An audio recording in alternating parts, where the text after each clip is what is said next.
Bom, boa noite, muita paz a todos. É uma alegria renovada estarmos aqui. Quando a gente vem a essa casa, a gente se sente verdadeiramente entre irmãos, entre amigos.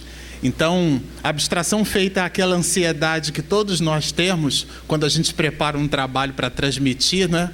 Porque daí depois que eu ouvi do próprio Divaldo Franco, que ele às vezes fica ansioso quando vai preparar um tema, né? Que é um palestrante que para nós funciona como um norte verdadeiro, né? Então, aquele outros de nós que estamos começando, a gente, bom, se o Divaldo fica ansioso, então eu também posso ficar, né? Mas a abstração feita a essa natural ansiedade, é uma alegria estarmos aqui. E, em verdade, nós hoje vamos conversar sobre amai-vos e instruí-vos. Entretanto, para que o discurso, para que as reflexões da noite de hoje não visitem a abordagem comum, nós resolvemos trazer um material que nós usamos no Instituto de Cultura Espírita do Brasil, no ICEB, e a gente já aproveita para depositar aqui o carinho dessa instituição, do Instituto de Cultura Espírita, que conta com personalidades, assim como a do nosso querido professor Jorge Andréa, nonagenário, né? Está com 99 anos de idade. A gente teve o privilégio de levar um vídeo dele. Nós fizemos na casa dele. Ele que utiliza hoje, né, as dependências de um hospital geriátrico, né, fica ali nos Afonsos, com 99 anos de idade, extremamente lúcido, mais lúcido do que eu. Então nós fizemos um vídeo, eu e minha esposa, e a gente levou para a Bahia.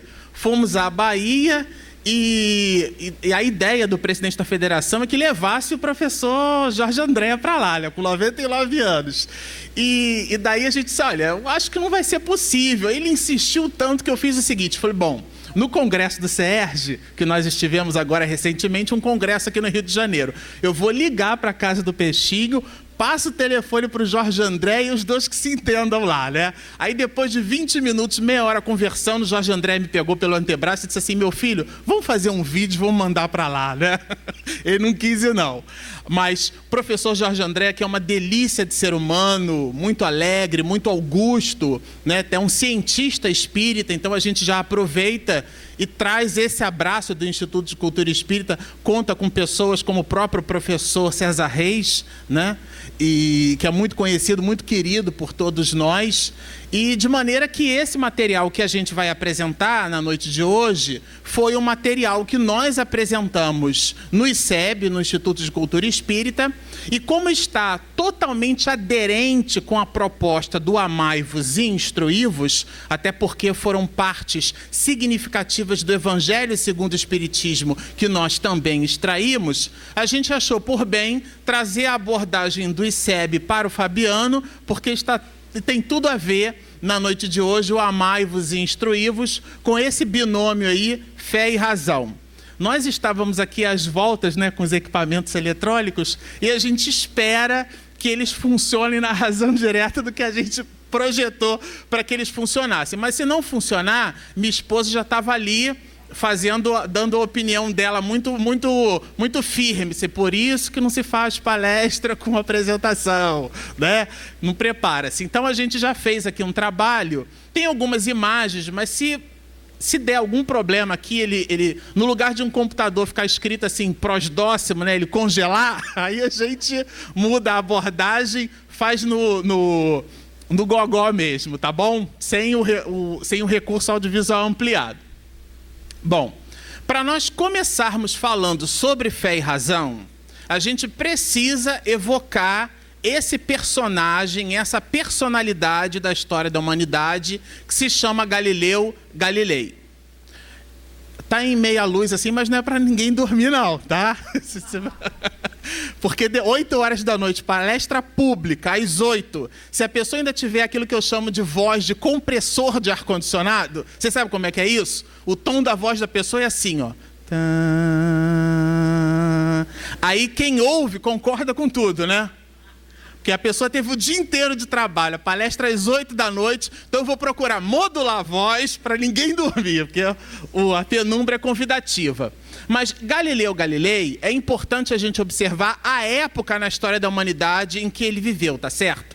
Ele viveu aqui, olha, em 1564 foi o ano de seu nascimento, isto é, na segunda metade do século XVI para a primeira metade do século XVII, porque ele vem a falecer no dia 8 de janeiro de 1642. Essas informações, elas são importantes para que nós situemos as descobertas e a contribuição de Galileu Galilei dentro da história da humanidade. Porque hoje elas podem parecer triviais, né? Enfim, simples, mas na verdade não o são. E ainda mais tomando como referência a época em que Galileu Galilei viveu. Ele foi um físico, matemático, na verdade foi um professor universitário de sua época e trouxe algumas grandes contribuições para a história da humanidade. Mas não seria possível falar de Galileu Galilei nessa introdução do tema Fé e Razão para entendermos o amai-vos e instruí-vos, porque esse é que é o objetivo da noite de hoje, tá certo? Sem evocar igualmente um outro personagem. A gente já vai voltar a falar de Galileu Galilei, mas para a gente entender, Lippershey. Hans Lippershey foi, na verdade, o inventor do primeiro telescópio. Mas o que ele fez, na verdade, foi alinhar duas lentes polarizadas e descobrir que aquelas lentes alinhadas e polarizadas num tubo, elas se transformavam numa lente de aumento. E o que nós fazíamos àquela época com essa descoberta? A gente pegava um objeto, aqui dentro, por exemplo, está bem pequenininho escrito o nome Regina, né? Então, com esse evento de Hans Lippershey, seria possível pegar essa luneta, essa lente de aumento, e enxergar o nome grandão. E o que utilizávamos, então? Essa descoberta para um processo de distração. Olha que interessante, olha o tamanho com que ficou a minha joia. Então, as pessoas utilizavam essa descoberta, muito importante, dessa maneira, num primeiro momento. Mas, eu vou tentar voltar aqui e vou ver se dá certo. Deu certo. Galileu Galilei, ele tomou conhecimento da descoberta e o que ele fez? Aperfeiçoou essas lentes, o tamanho das lentes, a forma em que elas ficaram, então, alinhadas e polarizadas e apontou para o céu. Quando ele fez isso, ele dignificou a descoberta de Lippershey, dando uma utilização muito própria e muito firme ao que conhecemos hoje como sendo o telescópio, o primeiro telescópio. Galileu Galilei, então, começa a olhar para o céu. Ele começa a perceber o mundo à sua volta. E só para que nós nos situemos da posição da história da humanidade em que Galileu Galilei viveu, é preciso evocar um outro personagem chamado Aristóteles. Aristóteles foi quem disse para nós que a Terra era o centro do universo. Na verdade, os filósofos antigos, eles produziam determinadas proposições que a gente vai chamar de sofisma. Então aquilo se apresentava tão lógico, tão verdadeiro, que era absorvido por nós na história da humanidade como sendo uma verdade. Então olha que simples, a Terra fica então aqui parada, o Sol nasce ali, se põe lá, nós estamos parados e é o Sol que se movimenta. E no primeiro momento as pessoas, isso faz sentido, né? Tem alguma lógica. Então, realmente a Terra deve ficar parada e o Sol, então, é quem se movimenta. E a Igreja se apropriou desse sofisma e contribuiu dentro dessa ideia. Na verdade, um polonês chamado Ptolomeu depois, ele fez um redesenho dessa leitura de Aristóteles, e esse redesenho ficou conhecido como um redesenho aristotélico ptolomaico, isto é, uma ideia de que a Terra era sim o centro do universo e tudo girava ao redor da Terra. E a Igreja acreditava nessa premissa. E todo um conjunto de céu de inferno, por exemplo, a região da abóboda celeste, que a gente conhece como sendo a faixa do zodíaco, ela seria então considerada a faixa dos arcanjos ou serafins. E determinadas regiões intermediárias como regiões purgatoriais. E o centro da Terra, revelando-se através do magma, do fogo, da ardência, como sendo o inferno. E as esferas completamente perfeitas, redondas. A superfície da Lua, acreditava-se que era um primor, como se fosse um vaso liso. Quando Galileu Galilei aponta esse telescópio aperfeiçoado pelo primoroso Lance Rinpoche, né? E ele descobre que a superfície da Lua era irregular, ele volta-se para a igreja. Você olha aqui, ó. A Lua não é exatamente um astro iluminado, perfeito. Ela possui crateras, possui deformações. E a igreja, então, começou a ir não ao encontro, mas de encontro. Isto é, bateu de frente com a ideia, com a proposta de Galileu Galilei. Mas o que é importante a gente destacar como sendo uma das grandes contribuições de Galileu Galilei na história da humanidade é a de que o Sol gira ao redor de si mesmo. Esse movimento, que a Terra também possui. Aliás, a Terra possui 14 movimentos, né? A ideia nossa não é fazer nenhum estudo exatamente de astronomia. É para a gente ter uma visão ampliada de como é que funciona esse processo. E ele, com esse telescópio, descobriu, então, essas manchas eletromagnéticas, que mais tarde, no século XX, o telescópio Hubble vai dar para nós essa dimensão exata.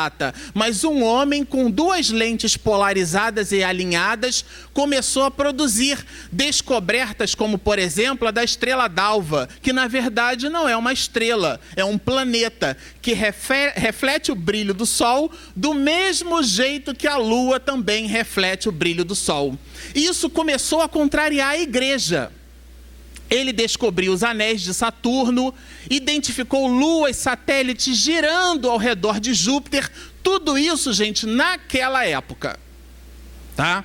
Isso é importante que se diga.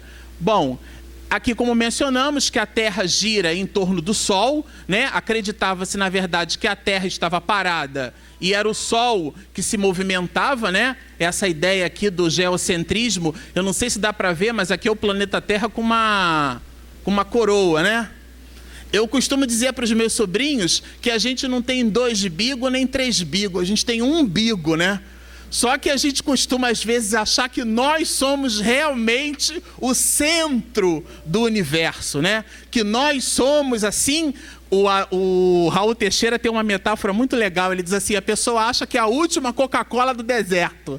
Aí eu acrescento assim, gelada ainda por cima, né? Porque no deserto ela pode estar quente, mas a pessoa acha que é a última Coca-Cola do deserto e gelada. Quer dizer, nós nos achamos senhores de tudo e de todos, numa pretensão de acreditar que a Terra seria, então, o centro do universo.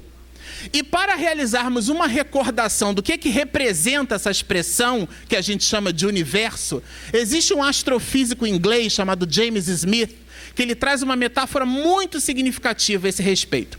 Ele diz assim, tomemos de uma hemácia.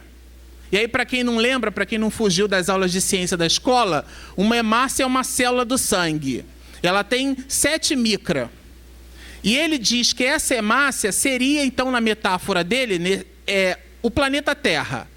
A órbita que a Terra descreve em torno do Sol, do tamanho da cabeça de um alfinete. E aqui é importante que se diga o seguinte, se nós reuníssemos todos os planetas, conseguíssemos juntar no sistema solar, até na minha época era Plutão, né? Agora Plutão foi rebaixado, ele está triste lá, agora não é mais planeta, olharam para ele, acharam que ele é planetóide, enfim... A órbita que Plutão descreve, então, como sendo a borda do nosso sistema, cuja estrela é o Sol que exerce uma força gravitacional de atração e repulsão eletrostática entre esses planetas, criando um movimento perfeito e harmônico, né, através do seu processo de gravitação em cima de sua massa, a massa do Sol, somente a massa do Sol, representa mais de 98% de todo o sistema solar.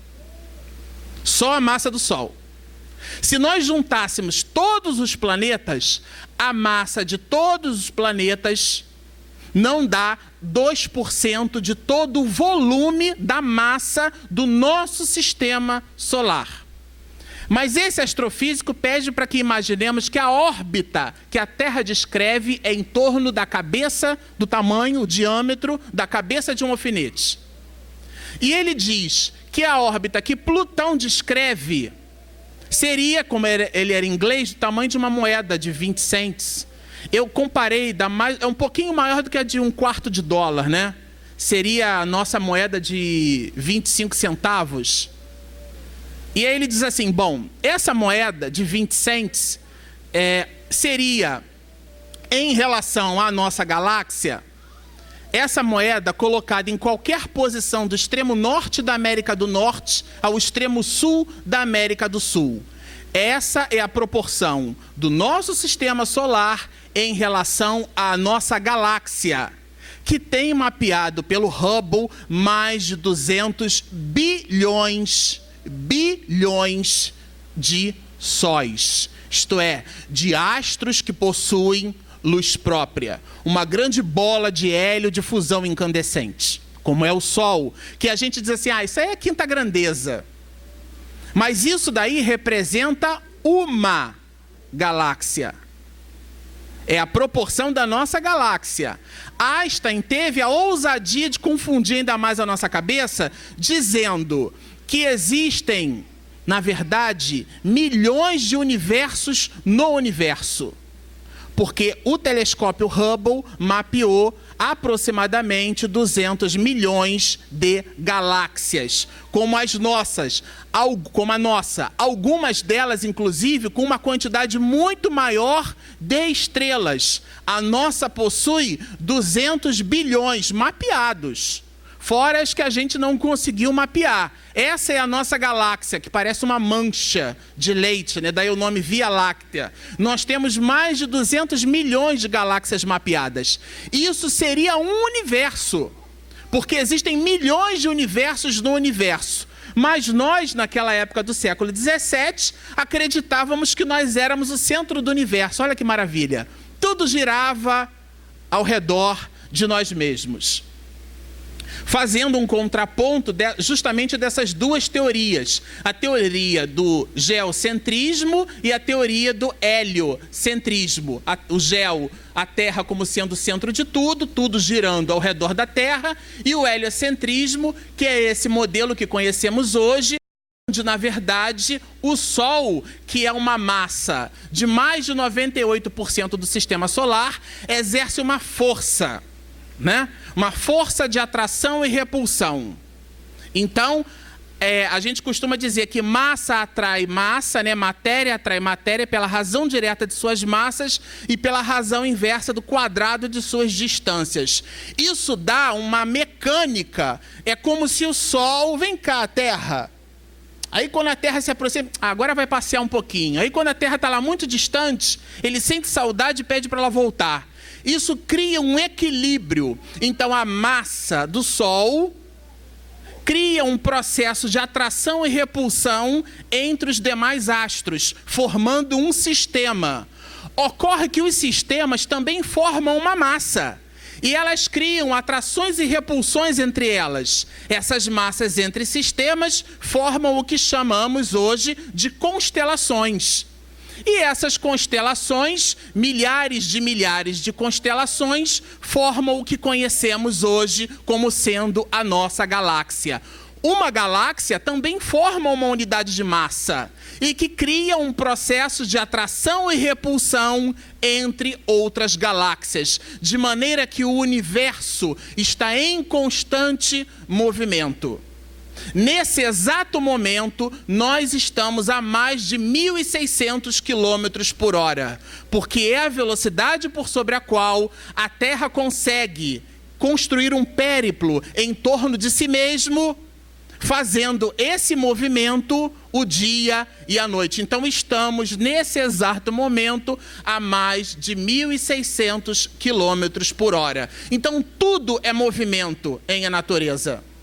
Tudo é movimento. Desde as partículas pequenas, quando a gente observa, né? Um filósofo antigo tentou pegar um punhado de areia, apertar assim e cunhou a expressão átomos, sem divisão, mas na verdade nós conseguimos dividir o átomo, primeiro identificando as suas partículas, sejam elas os prótons, os elétrons, os nêutrons, o núcleo do átomo, criando uma força de atração e repulsão eletrostática, uma força muito parecida com a força de atração gravitacional que observamos no macrocosmos. Essa natureza viva e pulsante, cujas leis magnânimas nós estamos descobrindo, não inventando.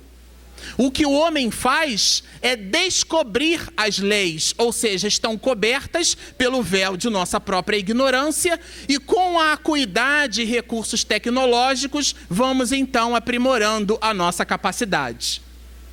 Mas a melhor e a maior contribuição de Galileu Galilei na história da humanidade, dentre todas elas, foi, não é à toa que ele é considerado por nós o pai da ciência moderna, foi a estaca que definiu o antes e o depois da ciência através do que chamamos de método experimental.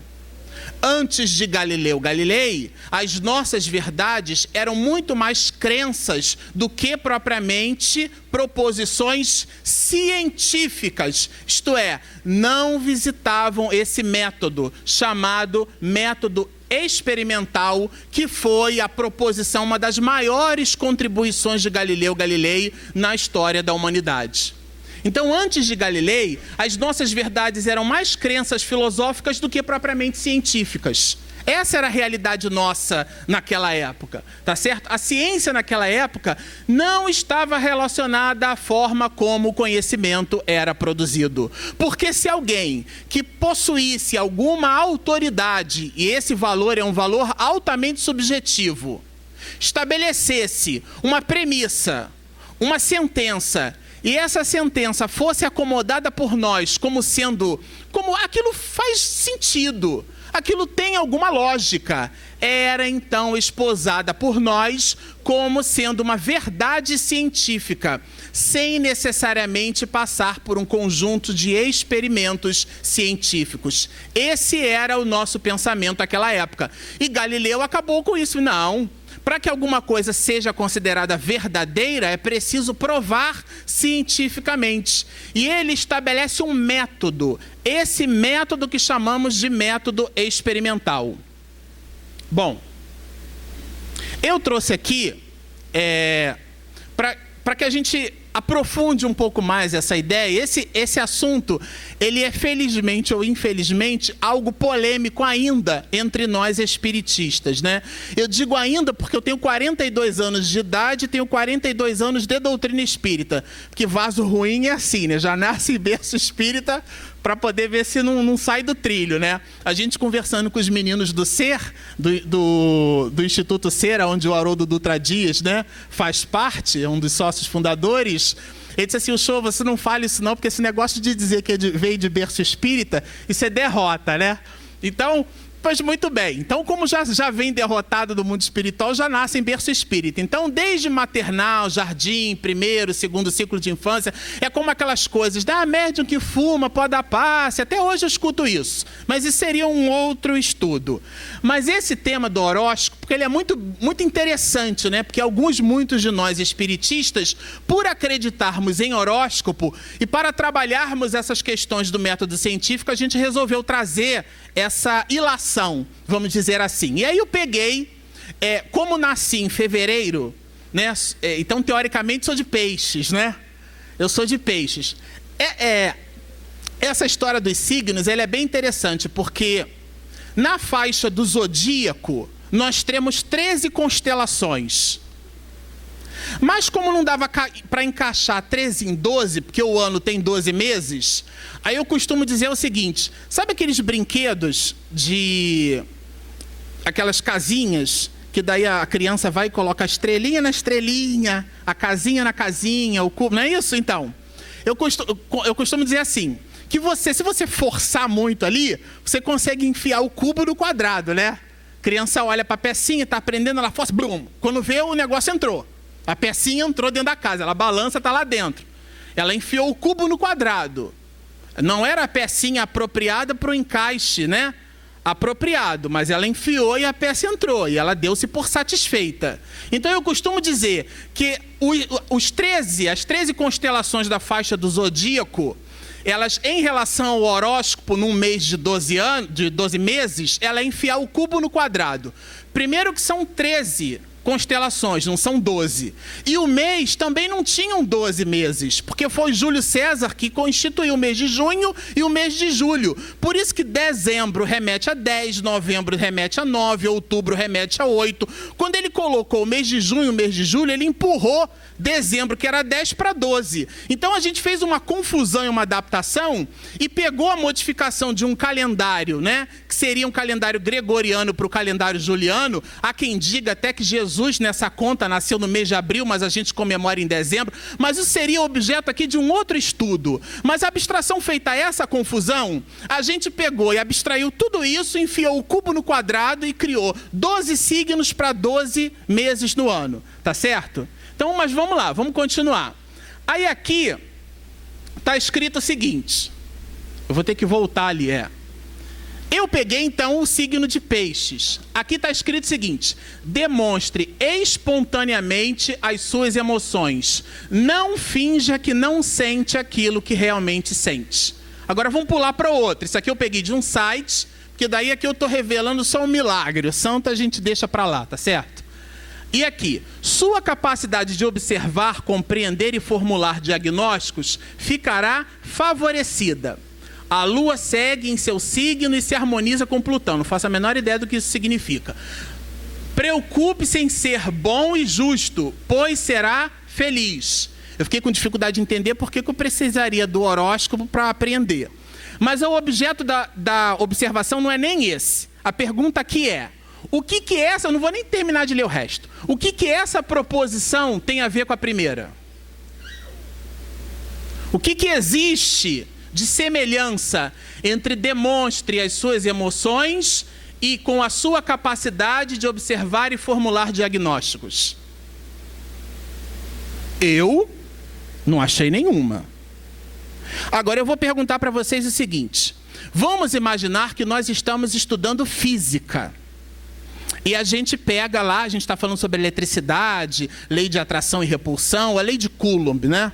Para quem não lembra muito, se você quebrar um ímã, tenta encostar um no outro, ele encosta? Não, ele repele. Ali está a lei de Coulomb, tá? Sem maiores detalhes. Mas vamos supor que eu queira estudar a lei de Coulomb. E aí o que eu faço? Eu vou comprar um livro de física. Vamos imaginar que eu compre 3 livros de física, tá certo? Para estudar o tema. Eu vou encontrar as mesmas fórmulas nos 3 livros? Vou. O que eu vou encontrar de diferente para escolher livros diferentes? A ilustração é outra.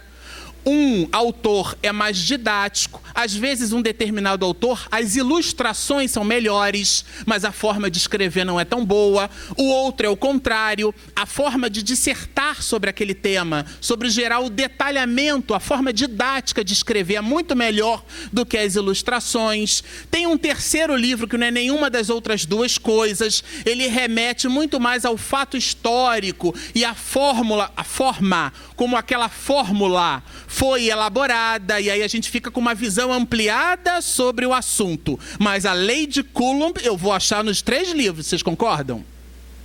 Isso não acontece com horóscopo. Eu vou ler 1, 2, 3, 5, 10 horóscopos sobre o mesmo signo.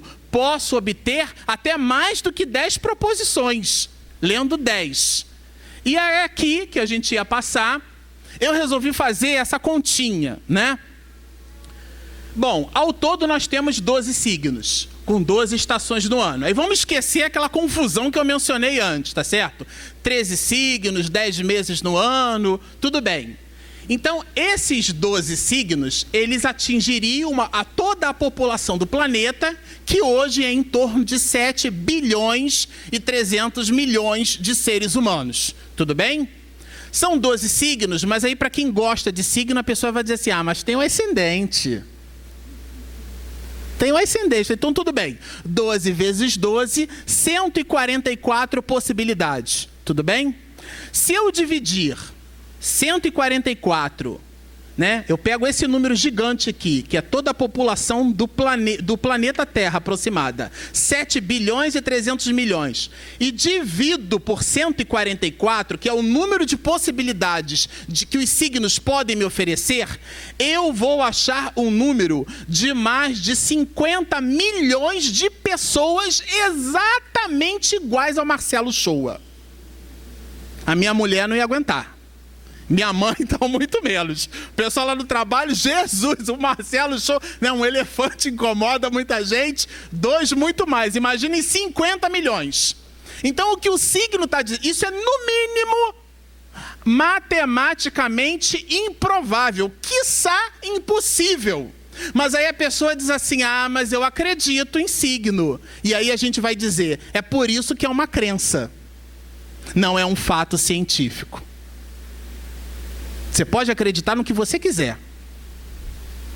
Mas daí a atribuir essa sua crença a uma verdade, vai uma distância muito grande. E é sobre isso que nós vamos conversar na noite de hoje. Porque me disseram que eu tinha até meia-noite para falar. Aí isso é só introdução. Tá certo? Falaram que é até meia-noite, né, e tal. Deixa eu ver que horas são aqui. Vai até 10h30, não é isso que você falou? Bom, vamos continuar. Aqui, gente, eu trouxe... Eu peguei uma foto do IBGE, fiz questão de pegar, né? Uma foto do IBGE para a gente ter uma ideia da quantidade de pessoas que nós temos no Brasil. Mais de 204 milhões. Esse número, toda hora que você faz a foto, ele muda, né? Se alguém fotografar e for lá no site do IBGE olhar, já é outro número. Tá certo? Mas é mais do que 204 milhões. Se a gente comparar os 50 milhões que a gente achou ali, dividindo 7 bilhões e 300 milhões por 144, a gente vai perceber que a proposta do signo é que 50 milhões de pessoas seriam 1/4 de toda a população do Brasil. Só de Marcelo Shoa. Ninguém aguenta, né, amor? Não dá, né? Bom, nós trouxemos aqui um trabalho que, infelizmente, a gente não vai precisar, não vai poder, né, se aprofundar muito nele, que é um trabalho muito bom. A gente vai ler alguns trechos, só para a gente ter uma ideia do que isso significa, de 2 professores da Universidade Federal do Rio Grande do Sul, lá em Porto Alegre, o Marco Antônio Moreira e a Fernanda Osterman. Eu nem conheço os 2, mas eu adorei o trabalho que eles publicaram, li algumas vezes, para não falar bobagem, né? E daí a gente, então, resolveu pegar trechos do material que eles construíram para que nós, então, conversássemos sobre essa ideia do pensamento científico, tá? Então, ele diz que esse artigo é dirigido a professores de ciências.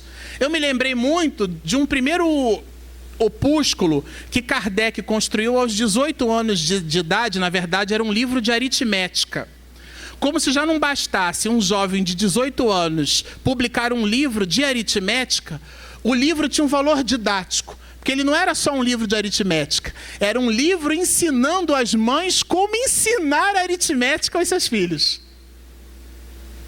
Foi isso que ele fez. Que aí, quando eu li esse material, me lembrei muito disso, né? Então, é uma orientação desses professores, na verdade, sobre a questão do método científico, né? E aí ele tem uma frase aqui bem interessante ao final, né? Ele diz que o ensino do método científico, né? Ele depõe contra e a favor desse rigor do método científico, mas a gente quer extrair daqui um modelo, né? Que ele fala sobre a conclusão e a descoberta de que se trata de um erro didático e epistemológico. Tá? A gente não vai abordar isso com muita profundidade, mas com a profundidade o suficiente para que nós desenvolvamos as reflexões que a gente espera na noite de hoje. Aí a primeira coisa o que eles trazem assim como objeto didático para a compreensão do método científico é uma pergunta, é uma reflexão para os alunos, né? Vocês acham que o bicho, aquele bichinho que tem dentro da goiaba, o bichinho da goiaba, ele nasceu na goiaba, ele veio da goiaba ou foi fora dela? Há quem diga até que se você morde uma goiaba, é melhor encontrar o bicho inteiro do que a metade, né? Porque a outra metade você já comeu, né? Que é horrível, né? Mais horrível ainda quando vocês descobrirem de onde esse bichinho vem, né? Então, pois vamos bem. Ele diz assim, você quer saber como é que ele veio? Então, olha só. Atenção, ele fala assim, os bichos vieram da goiaba ou os bichos nasceram com a goiaba? Para isso, você deve fazer uma série de experiências. Aí ele, atenção, as goiabas na experiência não devem ter bichos. Óbvio, né? Se o objetivo é descobrir o bicho da goiaba, não vale trazer a goiaba já com o resultado da experiência, tá certo? Então, primeiro, coloque um pedaço de goiaba num prato em contato com o ar. E o outro pedaço de goiaba dentro de um frasco transparente e bem fechado. Aí aqui, observe a observação. Observe as goiabas diariamente. Todo dia você vai lá e dá uma olhadinha na goiaba. Na goiaba que está no prato, você verá moscas posando de vez em quando, né? À procura de alimento. Na goiaba que está no frasco, fechadinha ali, obviamente que a gente não vai ver mosca coisa nenhuma, porque ela está protegida pelo frasco, né? Depois de algum tempo, você verá larvas aparecerem na goiaba que está no prato. Aí, olha só, baseado numa observação, você acha que vai responder uma pergunta e constrói outras. Então surge outra pergunta. Será que as larvas têm alguma coisa a ver com as moscas? Bom, para responder essa pergunta, você deverá fazer o seguinte. Coloque a goiaba com larvas dentro de um frasco transparente e feche bem. Agora já é a goiaba com larva, tá? Durante uns 20 dias, método de observação persistente. Durante 20 dias, nada de conclusões precipitadas. Durante 20 dias, veja o que você vai observar. Veja, as larvas estão crescendo e se alimentando da goiaba. Elas estão crescendo e se alimentando da própria goiaba, tá? Elas também se mexem e vão sofrendo modificações. Aí depois, olha, as larvas param de se movimentar, ficam duras, escuras e tomam formas ovais, que a gente dá o nome de pupas. Aí, bom, no item C ele diz assim, mais tarde essas pupas se transformam em moscas que saem voando. Todas as possíveis respostas que dermos são hipóteses. Aí aqui, sublinhado, elaborar hipóteses é o segundo passo para uma descoberta científica. Bom, compramos então uma outra goiaba grande madura na feira, né? Mas ainda estamos diante de um outro problema. Na goiaba bichada, apareceram as larvas? De novo nós perguntamos, é a goiaba a larva da goiaba? As larvas viriam de outro animal? E mais uma vez passamos para a experimentação. Resolvemos fazer o seguinte, 2 pontos. Colocar uma goiaba bichada dentro de um vidro trapada da boca com um pano, né, para poder entrar ar ali.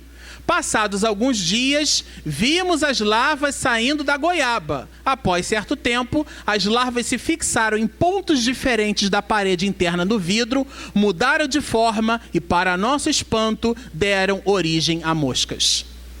E o que ele coloca ali no final é, a essa maneira de descobrir respostas através de experiências, chamamos método científico.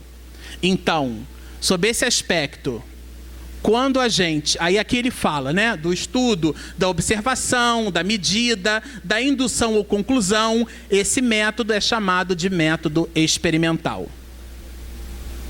Bom, quando nós encontramos no livro o que é o espiritismo, a definição de espiritismo, é aí que a gente quer chegar. Que aí a gente lê e passa batido. O espiritismo é uma ciência. que estuda. Então, se ela é ciência, ela se baseia no método científico elaborado por Galileu Galilei e transformado positivamente durante o transcurso da história da humanidade.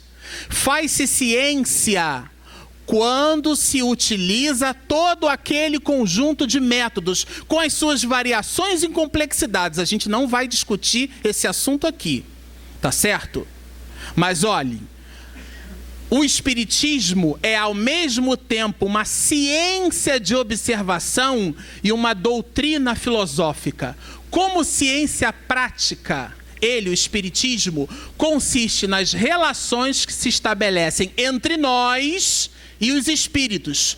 Como filosofia, compreende todas as consequências morais que dimanam dessas mesmas relações. E aí ele então constrói a definição que é um clássico no movimento espírita como o conhecemos hoje. O Espiritismo é uma ciência que estuda a natureza, origem e destino dos espíritos, bem como de suas relações com o mundo corporal.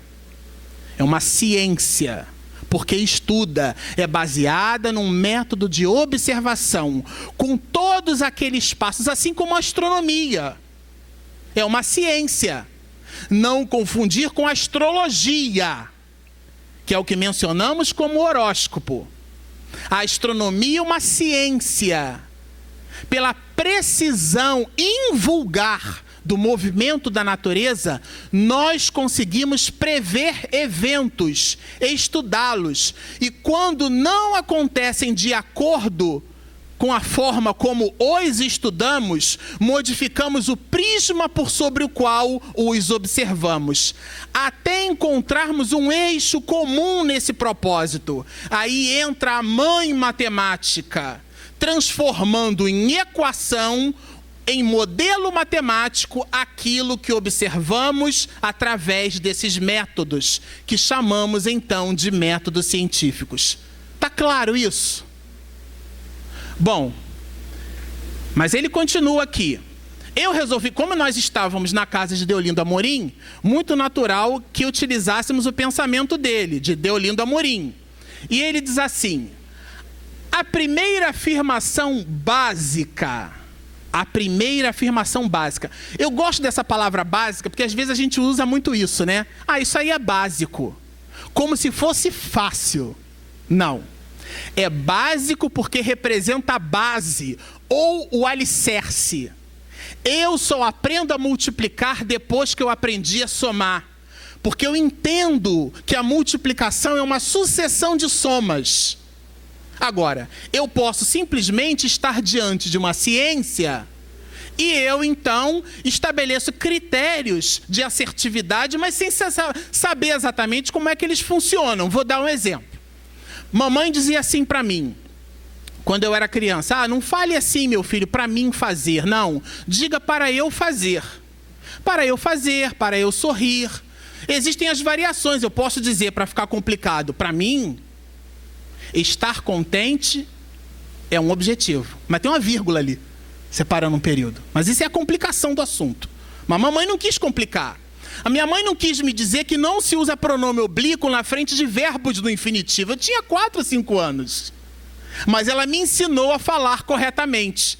Então eu falava corretamente sem ter domínio da língua. Como uma vez numa discussão na universidade, né? Porque daí um professor muito arrogante, porque eu fiz meu doutorado no Canadá, não sei o quê, porque nós estávamos conversando em inglês no intervalo para exercitar a língua inglesa. E ele disse assim: isso aí é bobagem, eu passei 2 anos no Canadá, aquilo incomodou a beça gente, né? E uma aluna disse assim: professor, mas a língua falada tudo bem, mas o senhor sabe escrever em inglês? O senhor domina a gramática da língua? Porque a língua falada é como muitos de nós que falamos português. Porque daí, na escola, quando o professor que estudou e às vezes tinha as suas dificuldades e as suas idiosincrasias como universitário, ele tem uma formação rasa, mediana ou medíocre, isto é, está na média, então ele projeta a dificuldade para o aluno, porque existe uma enorme dificuldade em se transmitir com simplicidade o que é complexo.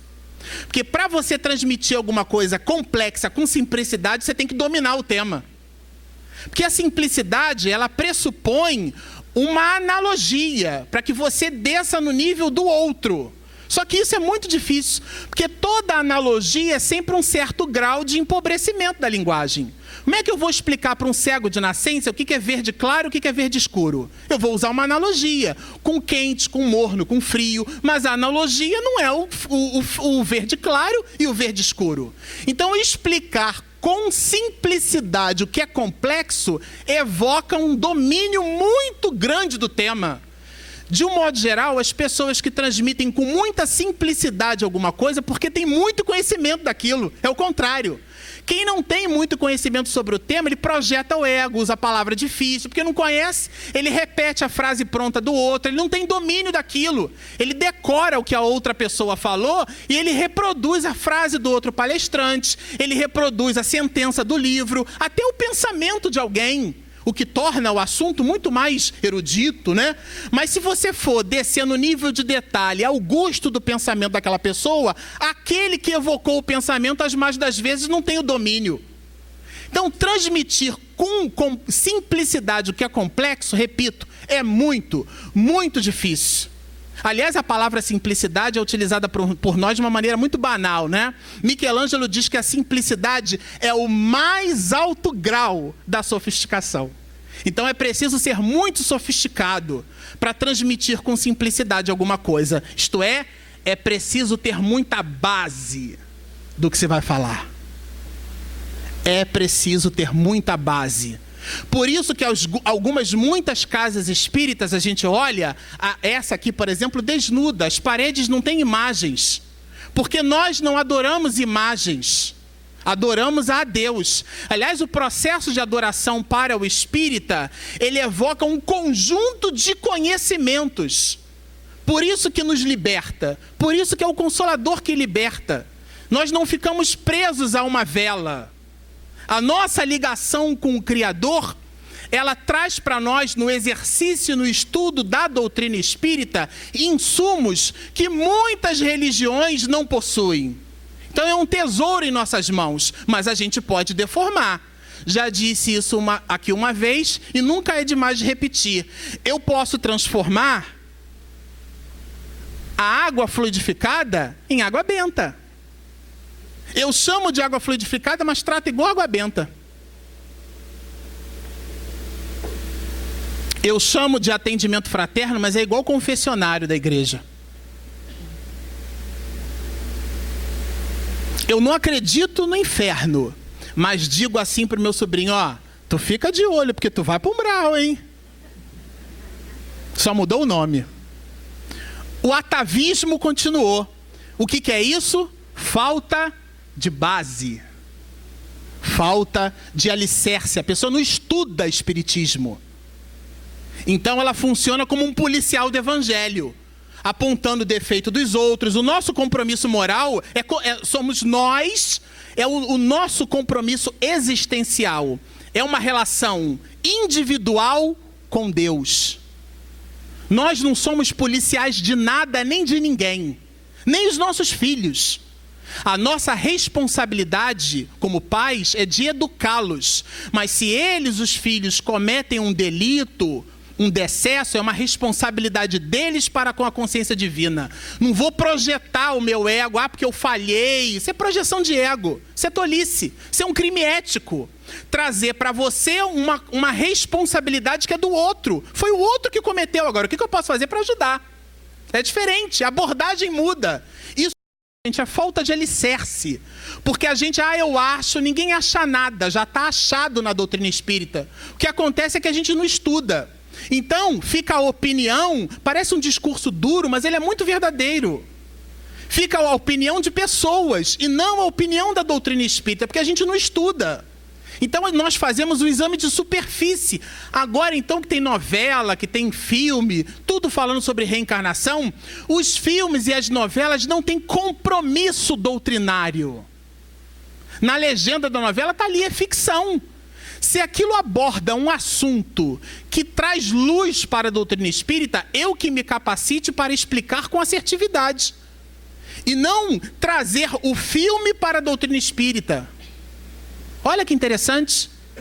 Porque a doutrina espírita tem o seu conceito, tem o seu conjunto de valores que eu preciso estudar. Eu não passei nem na vírgula ali, pensamento do Deolindo.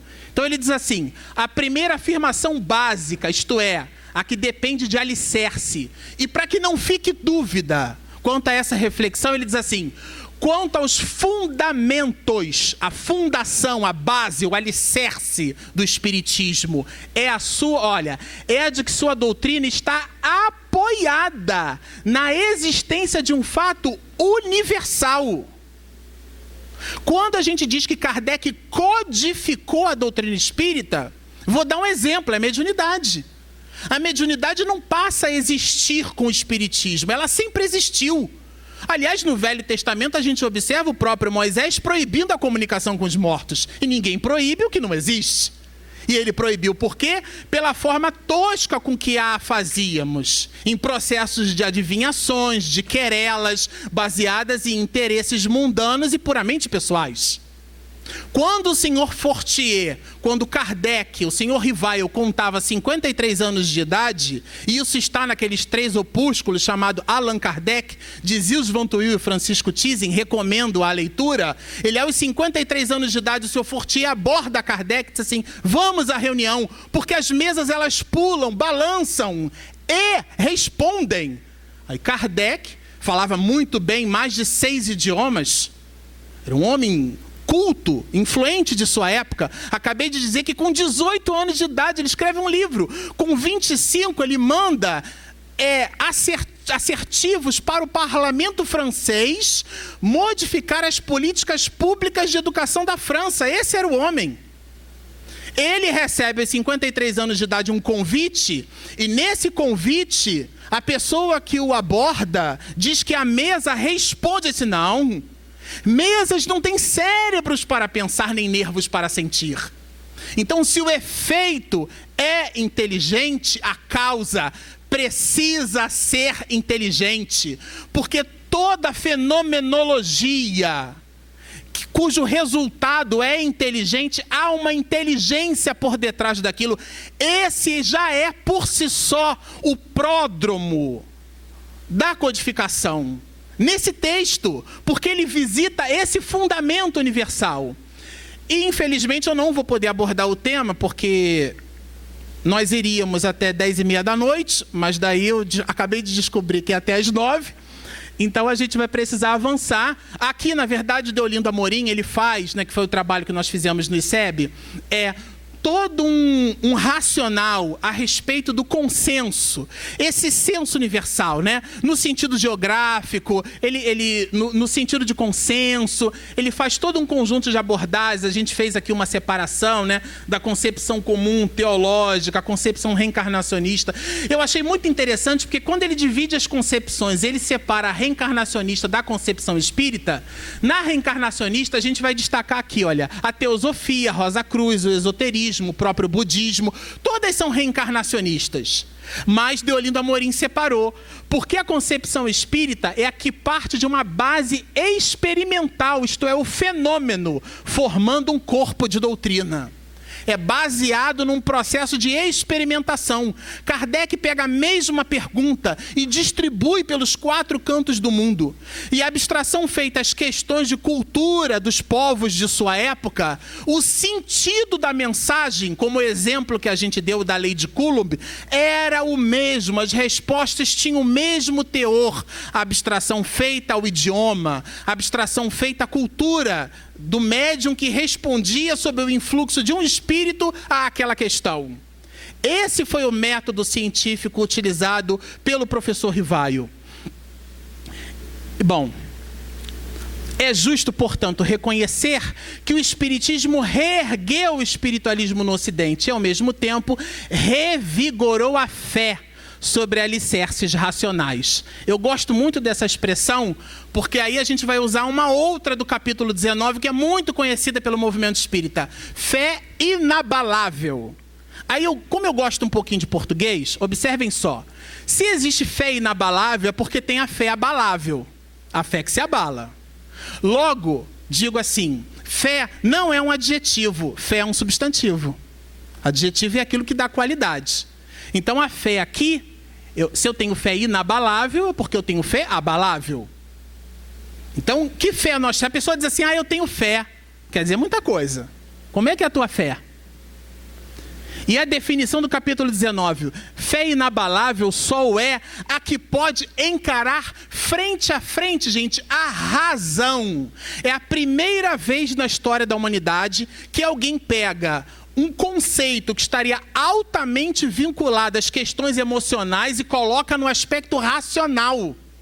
Isso aqui é fantástico. A gente lê e passa batido. Fé inabalável, tem a fé que se abala. Mas a inabalável é a que enfrenta a razão. E ele conclui, olha, em todas as épocas da humanidade, todas. Isto é, à medida que os insumos científicos ampliam as possibilidades, eu igualmente amplio as minhas possibilidades de fé. Porque o meu alicerce é científico. Então, quando a gente diz que o espiritismo é ciência, não é porque o físico está descobrindo que a alma existe, não. Porque a física não tem compromisso com o espiritismo. Assim como o espiritismo não tem compromisso com a física. Tanto assim é que no Evangelho segundo o Espiritismo a gente vai observar a aliança da ciência com a religião, que é o aspecto espiritual, a transcendência, que não é observado pelas questões litúrgicas e tampouco é observada pela ortodoxia da ciência como se apresenta no século XXI. E ele coloca aqui para nós, né, Kardec, olha, de novo a palavra base, gente. A fé necessita de uma base. Que base é essa, gente? É a inteligência perfeita daquilo que se deve crer. E isso aqui é fantástico. E para crer não basta ver, é preciso, sobretudo, o quê? Compreender. Mas ele continua. A fé, de novo eu adjetivando o substantivo. Se eu tenho fé raciocinada é porque eu tenho a fé que não é raciocinada. Logo, repito, fé não é um adjetivo. A pessoa diz assim, eu tenho fé, não quer dizer nada. Como é que é a tua fé? É inabalável? A tua fé é raciocinada? Porque a fé raciocinada, lembra o Evangelho, por se apoiar nos fatos e... Isso aqui é uma conjunção aditiva, gente, então é um binômio. Por se apoiar nos fatos e na lógica, é ali que ela se apoia. Nenhuma obscuridade deixa. Isso aqui é muito forte. A criatura então crê porque tem certeza. E ninguém tem certeza senão porque compreendeu. Isso significa dizer para nós o seguinte: o espírito acredita em reencarnação? Não. Ele tem certeza que a reencarnação existe. Porque a reencarnação é um fato científico. Aí a pessoa pode se comportar como alguém que gosta de herói. Mas eu não acredito. Mas aí é um conjunto de crenças e valores. Mas contra dados e fatos, não há argumentos. Cada um é livre para crer no que quiser. Mas, quando observamos no Evangelho segundo o Espiritismo, o amai-vos e instruí-vos, da qual felizmente ou infelizmente demos mais ênfase a esse processo de instrução que esclarece, porque é ele que nos dá assertividade para amar. Porque na Idade Média nós queimávamos e matávamos em nome de Deus. Abjuras essa tua crença. E nós matávamos as pessoas em praça pública em nome de um amor. Mas de um amor ignorância. De um amor que não conhece. De um amor que repete frases prontas. De um amor que não estuda. Porque o 5º mandamento é bem claro: não matarás, ponto. Não tem um OBS ou postscript ali, em caso de estupro pode abortar. Se achar que é bruxa, pode queimar. Não está escrito isso lá. Mas a gente fazia isso. Por quê? Ontem mesmo a gente assistiu um filme horroroso, né, meu amor? De bruxa, de não sei o quê. Então, era aquela coisa de queimar, do fogo, né? Dessa metáfora, que é o resultado da nossa ignorância, né? O Tarsilo Rangel, ele tem uma explicação para o perispírito que eu acho magnífica, né? Que é baseada na nossa ignorância, porque a gente diz que o espiritismo é uma matéria quintessenciada. E a quintessência da matéria é a nossa ignorância. Porque nós acreditávamos que tudo que existia na natureza era o resultado da modificação do fogo, da terra, da água e do ar. Então, o que eu não sei o que é, eu chamo de quintessência. Então, dizer que o espiritismo é quintessenciado é usar uma palavra que eu não conheço para explicar uma outra coisa que eu não faço a menor ideia. E a gente faz isso em espiritismo e condena os nossos irmãos de outras religiões dizendo que a fé deles é cega. Mas, via de regra, as mais das vezes nós não estudamos.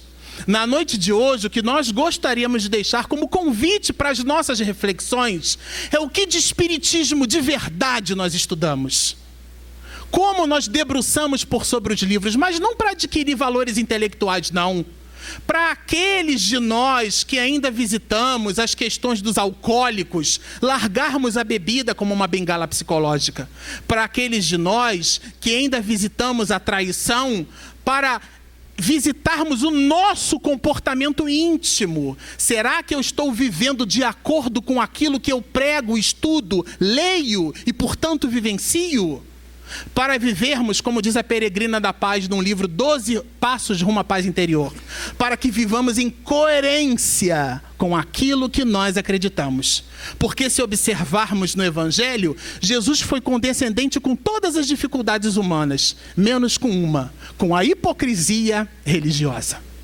A nossa infeliz capacidade de dizermos uma coisa e de fazermos outra. Para amarmos-nos uns aos outros com assertividade, é preciso essa base, esse alicerce, essa fé e essa razão. Não a fé cega, mas a esclarecida, a que acompanha a evolução do planeta, da ciência que é feita pelo homem e, portanto, por sobre si mesmo. Porque são movimentos e luzes que Deus faz, que Deus esparge por sobre a face da terra. Cada um de nós com seus valores intelectuais. Na questão 621 do Livro dos Espíritos, Kardec pergunta: aonde está escrita a lei de Deus? Na consciência. E é essa consciência que serve para nós como um punhal vivo quando desencarnarmos. Porque quando lemos o livro que completa esse ano 150 anos, o livro Céu e Inferno, sobretudo na sua segunda e terceira parte, onde Kardec evoca situações e cenários de espíritos sofredores, com unanimidade, todos eles se tornam menos felizes no mundo espiritual pelo arrependimento, isto é, pelo muito que souberam, mas não tiveram condição de fazer. Uma boa noite a todos, muita paz.